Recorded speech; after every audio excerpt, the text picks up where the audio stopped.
Hey, I'm Austin. Guess what? Your network just went down. In this video, I want to show you the 6 simple steps that you and your team can use to get your network back online as fast and efficiently as possible. But first, I'm going to introduce you to the power of the checklist. So how can the power of a checklist help you? To understand this power, I first have to introduce you to what doctors call the central line. A central line is a 12-inch tube inserted into the left part of your neck down into the vena cava, which is the primary large vein returning blood to your heart. Infections in these central lines are so pervasive that hospitals refer to them as routine complications. They thought this would be a great place to test the power of the checklist. Now, there aren't that many steps involved, only 5. Step 1, wash your hands with soap. Step 2, clean the patient's skin with chlorhexidine. Step 3, put sterile drapes across the patient's body. Step 4, wear a hat, sterile mask, and gloves. And step 5, put a sterile dressing over the insertion site. So not many steps. It's a little scary to think you could mess this up. So in the first month, nurses were told to just observe the doctors. So don't interrupt them if they made a mistake. In that first month, they found that doctors were making a mistake about a third of the time. So after the first month, they were instructed to interrupt the doctor anytime a step was skipped. This brought the central line infection rate down from 11% to 0. So they continued to follow patients for another 15 months, during which time only 2 line infections occurred. They estimated that the checklist had helped prevent 43 line infections, 8 deaths, and has saved the hospital more than $2 million. If you've read the Checklist Manifesto, the story should sound very familiar to you. If you haven't, I can't recommend it enough. It's by Atul Gawande, who is somehow a very talented surgeon and also a talented author and storyteller. Okay, so who am I and why should you care what I have to say? My name is Austin Peacock. I worked at Cisco for 12 years, mostly in core networking infrastructure. So I have a very unique perspective where I've seen hundreds, if not thousands, of environments going through the process of an outage. So where a normal engineer may see one outage every couple years, unless they're a really bad engineer, I was seeing it every day, usually multiple times a day. So that perspective has kind of helped me see things from the technical side and also from the people side. So how can we apply this checklist knowledge to a networking outage? Networking outages are very chaotic, as anyone who has been a part of one can tell you. The first thing you have to do is decide if your network is hard down.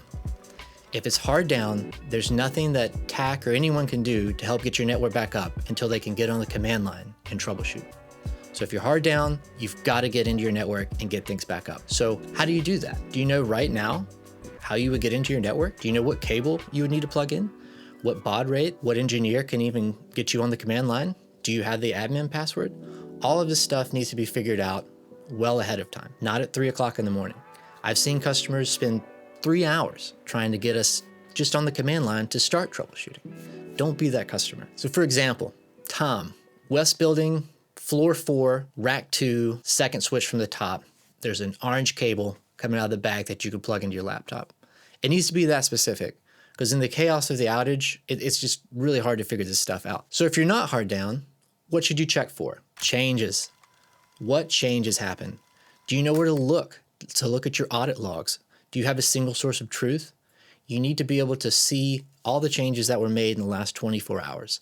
See if anything that has happened could have caused the outage that you're now experiencing. Step 3, power outage. Was there a rack that got knocked offline? Did the entire building lose power in some sort of electrical event? There are tons of simple scripts you can use to check the uptime of all your devices. If someone forgot to copy run start a router and it rolled back to previous configuration, this would cause an outage that would be very tough to track down without the information that there was a power outage. Step 4, there's no power outage. You need to find a flow that is broken. Don't just guess. Use source destination IP flows and have these prepared beforehand. What was working previously that is now not? You can use this information to trace down methodically the path of the packet to understand where things are failing. Step 5, check your monitoring tools. It seems silly to say, but people will often forget to check the monitoring tools that they have set up in the chaos of an outage. You pay a lot of money for these. Use them. And step 6, repeat offenders / the usual suspects. Is it DNS? Is it a bug that you've already hit before in your fabric? Is it a tunnel down to your Azure host that is down? Have all of these in your list so you can quickly check and see if these things are affecting you. Okay, so to recap, step 1, are you hard down? Step 2, changes. Step 3, was there a power outage? Step 4, do you have a source desk IP flow that is no longer working? Step 5, check your monitoring tools. And step 6, repeat offenders / the usual suspects. And I know what you're thinking in your head right now, because this is what everyone thinks. This is too simple. I'm not going to forget to check my monitoring policies during a network outage, but you will. And people do. That's why we need the power of the humble checklist to keep infections out of our central line and to keep the IT guy from getting fired on the call. My name is Austin Peacock. If you like this video, please check out our website, good-gateway.com. You can find a free download of the checklist described in this video, as well as a list of all the services that we provide. Thanks so much. I'll catch you in the next one.